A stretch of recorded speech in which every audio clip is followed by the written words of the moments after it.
Welcome back to live show. Shravan గారు, సమన్వయ committee భేటీ దిగ్విజయ్ సింగ్ అందులో చాలా కీలకమైన వ్యాఖ్యలు చేశారు. సరే, ప్రాజెక్టులు ఎరచూపో లేకపోతే బేరసారాలాడో ఎమ్మెల్యేలని ఎంపీలని కొంటున్నారంటే కొనాల్సిన అవసరం ఏముంది, అందరూ ఎప్పుడొద్దామా టీఆర్ఎస్లోకి ఎదురు చూస్తున్నారని ముఖ్యమంత్రి చెప్పారు. అయితే కొంత ఈ వైరాగ్యం, ఈ నిశ్శబ్ద భావం నుంచి బయటపడినట్టుంది. నేను కాంగ్రెస్ కొంచెం అగ్రెసివ్ మోడ్లోనే మాట్లాడినట్టున్నారు. ఏదో కోర్టులకు కూడా వెళ్తాం, లేకపోతే స్పీకర్ నిర్ణయం తీసుకోవట్లేదు కాబట్టి కేంద్రం దృష్టికి తీసుకెళ్తాం లాంటి అంశాలు కూడా సమన్వయ కమిటీలో చర్చకొచ్చినట్టున్నాయి కదా. కాంగ్రెస్ 2 సంవత్సరాల నుండి కూడా సేమ్ కైండ్ ఆఫ్ టెంపర్మెంట్తో పనిచేస్తూ ఉంది. కాకపోతే ఈ మధ్య కాలంలో జరిగినట్టు పరిణామాలు మాత్రం తప్పనిసరిగా కాంగ్రెస్ పార్టీని కొంత ఆత్మ విమర్శ చేసుకోవాల్సినట్టు, సెల్ఫ్ రిఫ్లెక్షన్ చేసుకోవాల్సిన. It has been done unfortunately. తల్లిపాలు దాగి రొమ్ముగుద్దినట్టుగా ఆ పార్టీలో ఎమ్మెల్యేలై, ఆ పార్టీలో ఎంపీలై, ఆ పార్టీలో పెద్ద పెద్ద పదవులు, పెద్ద పెద్ద కాంట్రాక్టులు, పెద్ద పెద్ద పెద్ద పెద్ద ముఖ్యమంత్రి స్థాయి పదవులు, పిసిసి అధ్యక్షుల స్థాయి పదవులు, కోట్లాది రూపాయల కాంట్రాక్టులు, డబ్బులు సంపాదించుకొని తల్లిపాలు దాగి రొమ్ముగుద్దినట్టుగా బయటకు వెళ్ళిపోతూ ఉంటే తప్పనిసరిగా ఏ పార్టీ అయినా కొంత ఆత్మవిమర్శ చేసుకోవాల్సిన పరిస్థితి ఏర్పడుతుంది. దానిలో భాగంగా నిన్న ఇంటెన్సివ్గా డిస్కషన్స్ జరిగిన విషయం వాస్తవం. రెండోది, రాహుల్ గాంధీ గారు కానీ సోనియా గాంధీ గారు కానీ చాలా స్పష్టంగా ఒక ఆలోచనలో ఉన్నారు. ఇవాళ కాంగ్రెస్ నీడ్స్ ద రీవ్యాంప్ వేరే ఇంకా ఎవరైనా బయట ఉంటే వెళ్ళిపోమన్నటువంటి ఆలోచనలో ఉన్నారు. అంటే కొంచెం ఇంతకుముందు ఇదే నాయకులు ఇంతకుముందు భేటీ అయినప్పుడు వెళ్ళిపోయిన వాళ్ళని తిరిగి తీసుకొచ్చే ప్రయత్నం, వాళ్ళతో మాట్లాడే ప్రయత్నం జరుగుతోందని రెండు కీలకమైన నిర్ణయాలు ఇంతకుముందు దిగ్విజయ్ సింగ్ గారు ఇంతకుముందు హైదరాబాద్ లో వచ్చి మాట్లాడినప్పుడు కూడా చెప్పారు. కోయి బి అగర్ ఔర్ బి జానే వాలా హై తో చలే జాయియే, పోతే పోండి మీరు, కానీ మళ్ళా మాత్రం కాంగ్రెస్ పార్టీ తలుపులు తెచ్చుకో. Number one. నెంబర్ 2, ఇంకా ఎవరైనా పోయేవాళ్ళు ఉంటే వెళ్ళిపోండి. వాళ్ళ స్థానంలో తప్పనిసరిగా ఒక యువకులను, ఒక కొత్త రక్తాన్ని మాత్రం తప్పనిసరిగా పార్టీ ఇన్ఫ్యూజ్ చేస్తుందని చెప్పని ఆలోచనలో ఉంది. So Congress is not week. ఎందుకంటే క్యాడర్ ప్రతి గ్రామ స్థాయిలో, గ్రామంలో ఒక మంచిగా వెళ్ళిపోండి పోండి. ఈ కుట్రపూరిత, కుతంత్రపూరిత ముఖ్యమంత్రి గారు అన్నట్టుగా రాజకీయ విచారణలో భాగస్వాములు అయితే కండి, కానీ కాంగ్రెస్ పార్టీని కలుషితం చేయకండి మాత్రం పార్టీ స్పష్టంగా ఉంది. పోయేవాళ్ళు ఉంటే పొరుస్తుంది. కాకపోతే ముఖ్యమంత్రి గారు దాన్ని సమర్థించుకునేటువంటి ఒక రీతిలో వారు మాట్లాడుతూ మాత్రం చాలా జుగుప్స కలిగించేట ఒక అంశము. రెండోది ఏంటంటే, ఇవాళ ఇంత పెద్ద ఎత్తున ఈ భయం కలిగేటువంటి ఒక అంశం ఏంటి, మరి చంద్రబాబు నాయుడు నిజంగానే బెర్లిన్ గోడను కూలినట్టుగా తెలంగాణ ఆంధ్రాను కలిసినట్టు అని అన్నట్టయితే చంద్రబాబు నాయుడు ఇంటికి వెళ్ళి బొట్టు పెట్టి హారతిచ్చి నా యాగానికి రాని ఆయన ఎందుకు పిలవాలా, ఆయన యాగానికి ఎందుకు రావాలా, ఆయనపై ఉన్నటువంటి ఒక ఫోన్ ట్యాంపింగ్ కేసును మరి ఎందుకు మీరు పక్కన పెట్టినారు, లేకపోతే ఈ నోటుకు ఓటు కేసును ఎందుకు పక్కకు పెట్టినారు, మరి ఈ సంబంధాలు ఏంది, ఒకవేళ నిజంగానే నీ ప్రభుత్వాన్ని కూల్చాలనుకున్న వ్యక్తితోటి నీకు బంధాలేంది, బాంధవ్యాలేంది, ఆయన నీ యాగానికి ఎందుకు రావాలా, ఆయనపై ఉన్న కేసును ప్రభుత్వం ఎందుకు పప్పట పెట్టాలా. ఇది కేవలం వాళ్ళు చేస్తున్నటువంటి ఒక తప్పుడు పనుని, ఇంతకుముందు వారు అన్నట్టుగా వాళ్ళు ప్రజాస్వామ్యాన్ని కూల్చేసేందుకు ప్రయత్నం చేస్తున్నారు. ఏ చట్టం మీద గౌరవం లేదు, రాజ్యాంగం మీద గౌరవం లేదు, విద్యా హక్కు చట్టం మీద గౌరవం లేదు, ఆర్టీఐ హక్కు చట్టం మీద గౌరవం లేదు, ఫుడ్ సెక్యూరిటీ యాక్ట్ మీద గౌరవం లేదు. ఏ చట్టాల మీద గౌరవం లేకుండా నిరంకుశంగా ఈరోజు కల్వకుంట్ల కోటలను నిర్మించుకుంటున్న ఈ తరుణంలో వాళ్ళు చేస్తున్న తప్పులను కప్పిపుచ్చుకోవడం కోసం సమర్థించుకోవడం చేస్తున్న ప్రయత్నం ఇది. నిన్న ప్రయత్నం చేసి మొత్తానికి జరుగుతున్న దాన్ని ఆపాలనే ప్రయత్నం కాంగ్రెస్ పార్టీ సిన్సియర్ గా చేస్తాం, సీరియస్ గా ఇప్పుడు కూడా చెప్తున్నారు. సో అధికారంలోకి వస్తాం, ప్రత్యామ్నాయం మేమే అని కాంగ్రెస్ వెర్షన్. బీజేపీ కూడా 2019లో టీఆర్ఎస్ కి మేమే ప్రత్యామ్నాయం, అధికారంలోకి వచ్చేస్తామని చెప్తున్నారు. సో మళ్ళీ క్లాషా? డెఫినెట్గా ఇప్పుడు ఎవరేం చేసినా పాపం వాళ్ళు చాలా లేట్గా కళ్ళు తెరిచారు. ఇలాంటి వాళ్ళు, శ్రవణ్ లాంటి వాళ్ళు వెళ్ళి పాపం చాలా కష్టపడి ఉద్యమంలో ఉన్నవన్నీ కూడా చెప్పడం, మొత్తానికి ఒక రకమైన చేంజెస్ చేశారు. కానీ అంతా అయిపోయిన తర్వాత ఆకులు పట్టుకున్న చందంలాగా కాంగ్రెస్ పార్టీ పరిస్థితి అయింది. ఇక్కడ బలపడదా కాంగ్రెస్ పార్టీ? అంతా పాపం వాళ్ళు ఏదో ప్రయత్నం చేస్తున్నారు, ఆ ప్రయత్నంలో కొంచెం వరకు మెరుగైతే వచ్చింది.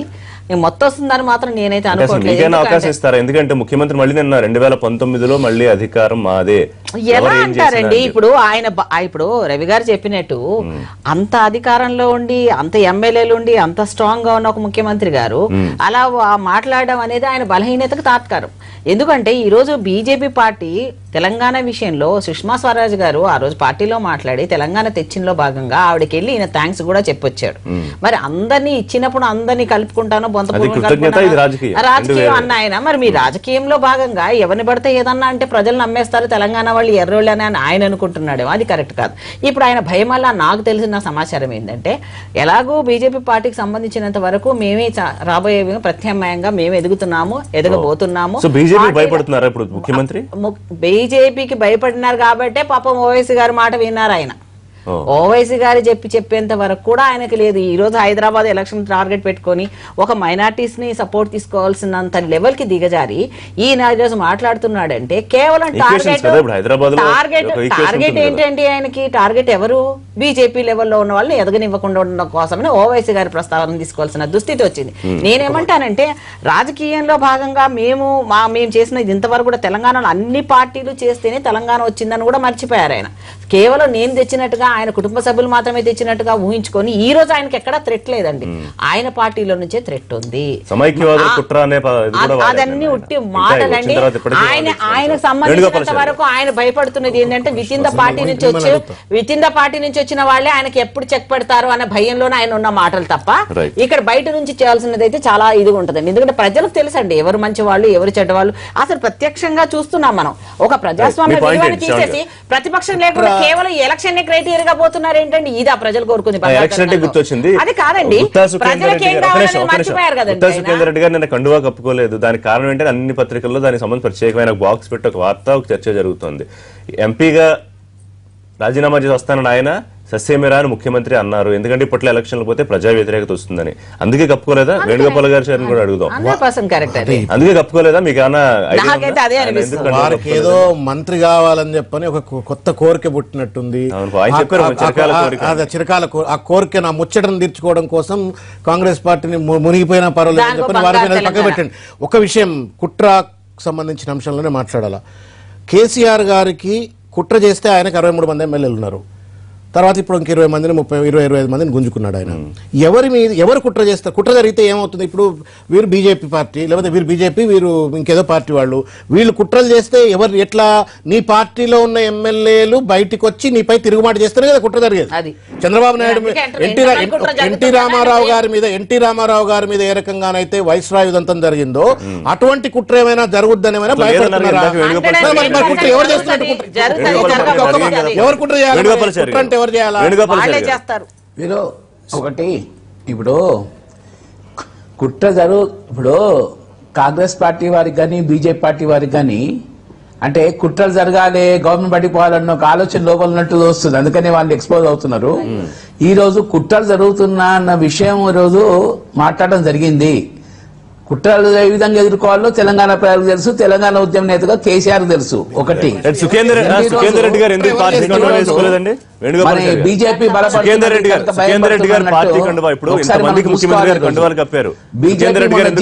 ఎన్నికల్లో స్వయంగా కిషన్ రెడ్డితో సహా వాళ్ళు ఉంటున్న ఎమ్మెల్యేల్లో ఎందరు కార్పొరేటర్లు గెలిచారు. కంటోన్మెంట్ లో బీజేపీ టీడీపీ కలిసి ఎన్ని గెలిచారు. మొన్న అచ్చంపేట, మహబూబ్నగర్ జిల్లా అచ్చంపేట గాని తర్వాత ఇంకా మిగతా జరిగిన ఉప ఎన్నికల్లో ఎన్ని గెలిచారు. ఖమ్మంలో కనీసం పోటీ పెట్టే పరిస్థితి బీజేపీ పార్టీకి లేదు. కనుక వాళ్ళ గురించి పార్టీ పరంగా భయపడే అవసరం లేదు. ఈ రోజు ఎంఐఎం సంబంధం లేకుండా మొట్టమొదటిసారిగా ఎంఐఎం సంబంధం లేకుండా వచ్చాయి. ఎంఐఎం ఏరియాలో కూడా దాదాపు 12 నుంచి 14 సీట్లలో 2వ స్థానంలో టీఆర్ఎస్ పార్టీ వచ్చిన విషయం గమనించాలి.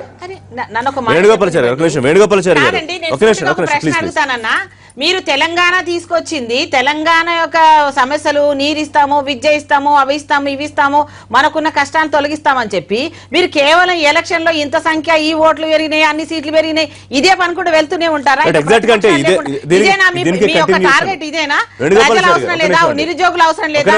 రైతుల అవసరం లేదా? కరెంట్ అవసరం లేదా? పిల్లల ఫీజు 2 లక్షలు 3 లక్షలు ఎల్కేజీ 3 నుంచి కట్టాల్సి వస్తుంది. ఇవన్నీ ఏం పట్టించుకోకుండా మీరు చెప్పిన మాత్రం ఎంత ఇన్ని గెలిచినావు కాబట్టి మేము బలస్తున్నాం చెప్పుకుంటారా? అసలు జనాలు మిమ్మల్ని అసహించుకునే పరిస్థితి ఆల్రెడీ వచ్చేసి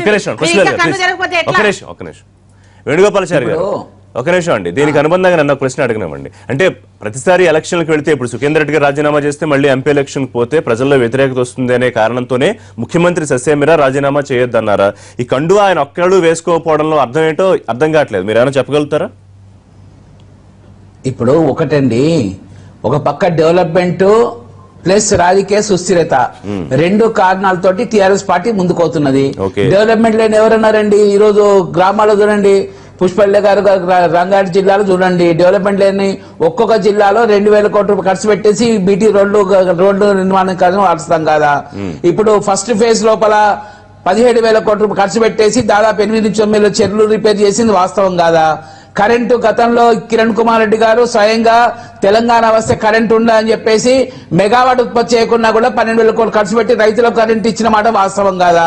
దేశం లెక్కలేని నేను అడిగిన పాయింట్ మాత్రం మీరు చెప్పట్లేదు వేణుగోపాలాచారి గారు.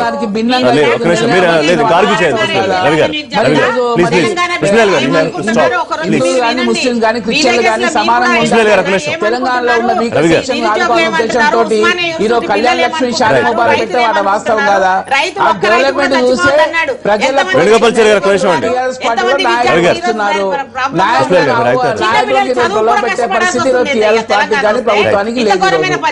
ఈ రెండు అంశాలు సమన్వయ కమిటీకి సంబంధించి నేను వాళ్ళు చేసిన విమర్శలు, సమన్వయ కమిటీలో కూడా సమన్వయం ఉందా లేదా అని వాళ్ళ పార్టీ నాయకులు కొంతమంది 32 మందో 33 మందో ఉన్నారు. సో సమన్వయం ఉందా లేదా?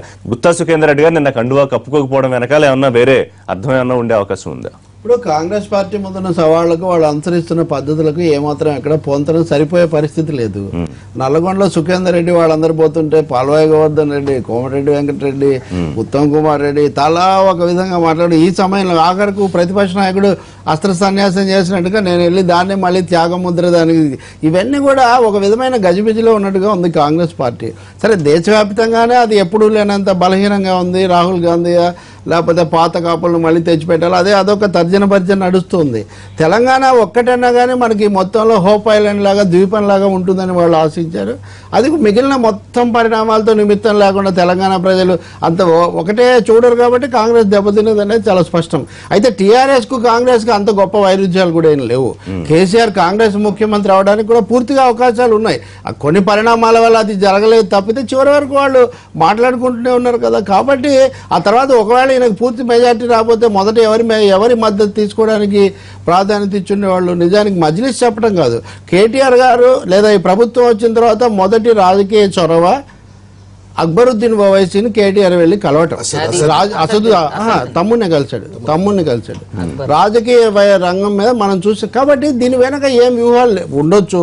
ప్రజల మద్దతుతో కొద్దిపాటి మెజార్టీతో వచ్చారు, ప్రభుత్వాన్ని కాపాడుకోవడానికి ఇచ్చారు. దానికి పెద్ద పెద్ద సిద్ధాంతాలు, అభివృద్ధి ముద్ర, బంగారు పల్లవి ఇవన్నీ కూడా అవసరం లేదు. కనీసం ఎక్కడో చోట మీరు ప్రజలను నమ్మి ఉండాల్సింది, మేము వెనుకొని 63 మంది ఎమ్మెల్యేలు నమ్మి ఉండాల్సింది, జేఏసీని నమ్మి ఉండాల్సింది. వాటన్నిటిని నమ్మకుండా మీరు వేరే పార్టీల వాళ్ళని సామూహికంగా తెచ్చుకొని ఆ పార్టీలను రద్దు చేయించే ప్రక్రియ ఫిరాయింపుల తెలంగాణ కాకూడదు కదా. బంగారు తెలంగాణ అంటే ఫిరాయింపుల తెలంగాణ అయ్యే ఒక పరిస్థితి మీరే కల్పించారు. ఇప్పుడైనా కానీ ఇప్పటికైనా కానీ ఏకపక్ష వైఖరి మారుతారంటే మీరు కుట్రలు పంపు చేయాలంటే వేణుగోపాలాచారి గారు జాగ్రత్తగానే మాట్లాడతారు. కానీ ఆయన చెప్పే సమస్యలన్నీ ఆంధ్ర తెలంగాణల మధ్య సమస్యలు, అవి కుట్రలు ఎలా అవుతాయి? ఇక ముందు కూడా ఉంటాయి. ఒక రాష్ట్రం రెండు అయినప్పుడు, ఒక ఇల్లు రెండు అయినప్పుడు అనేక అంశాల్లో వారి వాదనలు ఉంటాయి. సుఖేందర్ రెడ్డి గారి కండువా ఎందుకు కప్పలేదని మీరు చాలాసార్లు అడిగారు. ఆయన నిజమే, ఆయన ఇదే ఎన్టీవీ చర్చలో కూడా రాజీనామా చేసి వెళ్లాలని 1-2 సార్లు చెప్పున్నారు. తన మాటలు తనకే అడ్డుపడిన పరిస్థితి ఒకటి ఉండొచ్చు. ఇంకోటి శాసనసభల్లో కంటే పార్లమెంట్ లో ఫిరాయింపుల చట్టాన్ని కొంచెం తీవ్రంగా అమలు జరుపుతున్నారు. గత 10-12 ఏళ్ల ఫిరాయింపుల చట్టాన్ని చూస్తే 76 మంది మీద ఇటువంటిది ఫిరాయింపులు వస్తే అందులో 38-39 మందిని అనర్హులుగా ప్రకటించారు. కాబట్టి ఆ తీవ్రత రీత్యా కూడా అక్కడ మోడీ వర్సెస్ కాంగ్రెస్ కదా ఇక్కటి, కాబట్టి అది కూడా ఒక కారణం అయ్యుండొచ్చు. ఏదైనా ఎన్నికలకు వెళ్తే అదొక తీరు, దానికి సిద్ధంగా లేదు. ఒక దుష్పరిణామము ముఖ్యమంత్రి గారి నోట్లో నుండే వస్తూ ఉంది. ఏంటంటే రాష్ట్రం ఏర్పడ్డ ఈ 2 సంవత్సరాల తర్వాత కూడా ఆంధ్ర తెలంగాణ పంచాయతీ పెట్టి ప్రజల మధ్య చిచ్చు పెట్టే ప్రయత్నం చేస్తూ ఉన్నాడు. కల్వకుంట్ల కవిత గారు జగన్మోహన్ రెడ్డి గారి భార్యను పిలిచి బతుకమ్మ ఆడటానికి ఆంధ్ర తెలంగాణ పంచాయతీ అడ్డం రాదు. చంద్రశేఖరరావు గారు హెలికాప్టర్ వేసుకుని చంద్రబాబు నాయుడు ఇంటికి వెళ్ళి వాళ్ళ ఇంటికి వెళ్ళి బొట్టు పెట్టి యాగానికి రమ్మంటే ఆయన వచ్చి యాగానికి పోవటంలో ఆంధ్ర తెలంగాణ పంచాయతీ. కానీ పేద తెలంగాణ పేద ఆంధ్ర ప్రజల మధ్యన మాత్రం నిరంతరం ఆంధ్ర తెలంగాణ పంచాయతీ ఉండాలని కోరుకోవటం మాత్రం చాలా దుర్మార్గమైనటువంటిది. పోలవరం ఆర్డినెన్స్ గురించి పెద్దలు వేణుగోపాలాచారి గారు మాట్లాడినరు. మీరు పోలవరం ఆర్డినెన్స్ పోలవరం గుంజుకపోయినరు అని చెప్పిండ్రు. ఎప్పుడన్నా పార్లమెంటును మీరు ఏమైనా పోలవరం సంబంధించి స్తంభించినారా? ఇవాళకి వాళ్ళ అడ్వకేట్ల సంబంధించిన పోరాటం నడుస్తూ ఉంది. తెలంగాణ ఉద్యమంలో నిరంతరంగా పోరాడి అడ్వకేట్లు నానా ఇబ్బందులకు గురైనరు. వాడు చెట్టు కింద ప్లీడర్ గా పాపం వాళ్ళు నిరంతరం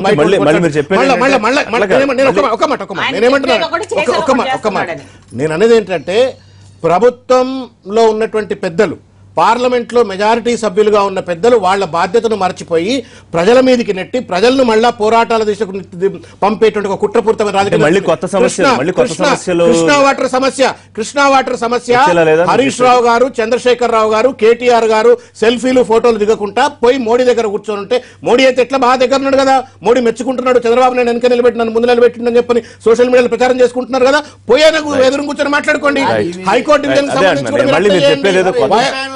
కాంగ్రెస్ జాతీయ పార్టీగా వాళ్ళు 2 చోట్ల 2 రకాలుగా మాట్లాడుతున్న మాట మాత్రం పిలిచినందుకు కేసీఆర్ ను తప్పు పడుతున్నారు.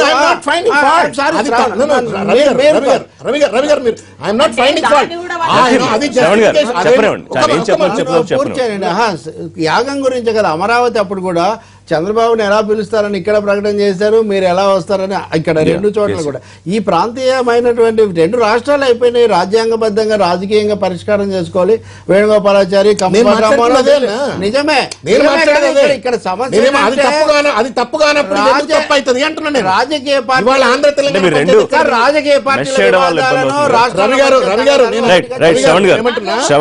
రాజకీయ వాళ్ళిద్దరేమో డబ్బున్నటువంటి ఒక కాంట్రాక్టర్లు, అధికారంలో ఉన్నటువంటి ఒక పెద్దోళ్ళేమో ఒక స్థాయిలో కలిసిపోవాలా, కానీ పేద ఆంధ్ర తెలంగాణ ప్రజలకు ఎందుకు పంచాయతీ పెడుతున్నావు? అది మాట్లాడుతున్నాను. డబ్బున్న కాంట్రాక్టర్లు, డబ్బున్నటువంటి ఒక తెలంగాణ కాంట్రాక్టర్లు, ఆంధ్ర కాంట్రాక్టర్లు కలిసిపోవాలా, అధికారంలో ఉన్నటువంటి టీఆర్ఎస్ పార్టీ పెద్దలు, తెలుగుదేశం పార్టీ పెద్దలు కలిసిపోవాలి, ఆంధ్ర పెద్దలు కలిసిపోవాలా, పేద ఆంధ్ర పేద తెలంగాణ ఎందుకు పంచాయతీ? శ్రవణ్ గారు, ప్రాజెక్టులకు సంబంధించి మళ్ళీ నిన్న మీరు సార్ అవినీతి అని చెప్తూ మళ్ళీ ఈ పవర్ పాయింట్ ప్రెజెంటేషన్ గురించి ప్రస్తావించారు. దిగ్విజయ్ ఇస్తారా? ఆల్రెడీ అందరూ మర్చిపోయినట్లున్నారు, కాంగ్రెస్ ఇస్తానని ఇంక ఇచ్చేది లేదని. 101% దానికి సంబంధించినట్టు పూర్తి వివరాలతో ప్రజెంట్ చేస్తాము. ఈ ప్రభుత్వం నిస్సిగ్గుగా ప్రాజెక్టుల రీడిజైనింగ్ పేరు మీద రిజర్వేర్ల సామర్థ్యాన్ని పెంచి కోట్ల కొద్ది రూపాయల యొక్క లూటీకి సిద్ధపడతా ఉంది. వాటన్నిటికి సంబంధించిన వివరాలు బయటపెడతాం. నిన్నటికి నిన్న టెండర్ల ప్రక్రియ అయిపోయింది. Do you know this? 40 టెండర్ల పాలమూరు రంగారెడ్డి ప్రాజెక్టుకు టెండర్ల ప్రక్రియ అయిపోయి 30,000 కోట్లకు టెండర్లు ఇచ్చినాక ఇవాళ అదే టెండర్ల వాల్యూను మళ్ళా 45,000 కోట్ల రూపాయలకు పెంచిండు. అంటే ఒక నిర్ధారిత డిపిఆర్ లేకుండా, డిజైన్ లేకుండా ఆగమేఘాల మీద టెండర్లు ఇచ్చేసి దాని యొక్క వాల్యూ నిరంతరంగా పెంచు. ఇవాళ నుంచి కాంగ్రెస్ ప్రజలందరూ, కాంగ్రెస్ నాయకులందరూ ప్రజల్లోకేనా? గాంధీ భవన్ వదిలేసి మీరు జనాల్లోకి వెళ్ళాలి? కాంగ్రెస్ పార్టీ నిరంతరంగా ఉండేదే ప్రజల్లో. ముఖ్యమంత్రి గారు లెక్క ఫామ్ హౌస్ లోనో క్యాంప్ ఆఫీస్ లోనో లేరు, ప్రజల్లోనే ఉన్నారు. నిజంగా అండి, రాజకీయాలు కాదండి. నాకు ఒక ప్రశ్న, ఇప్పుడు మరి ఇదంతా నాకు అర్థం కావట్లేదు. ఎంత మందిని కలుపుకుంటూనే ఉంటాడు ఇలా, ఎమ్మెల్యేలు పిలుచుకోవడం కాదండి. ఎంత ఉన్నా ఒక పెరిగే దానికోసం ఏదైనా నియోజకవర్గాలు పెరుగుతున్నాయి, రాబోయే దానికో ఒక ముఖ్యమంత్రి నేను చేస్తానని చెప్పు. కానీ ఇంతమందిని వెళ్తే ఎంతమందిని ఎంపీ లీడర్ స్థానాలు ఇస్తాడు, ఎమ్మెల్యే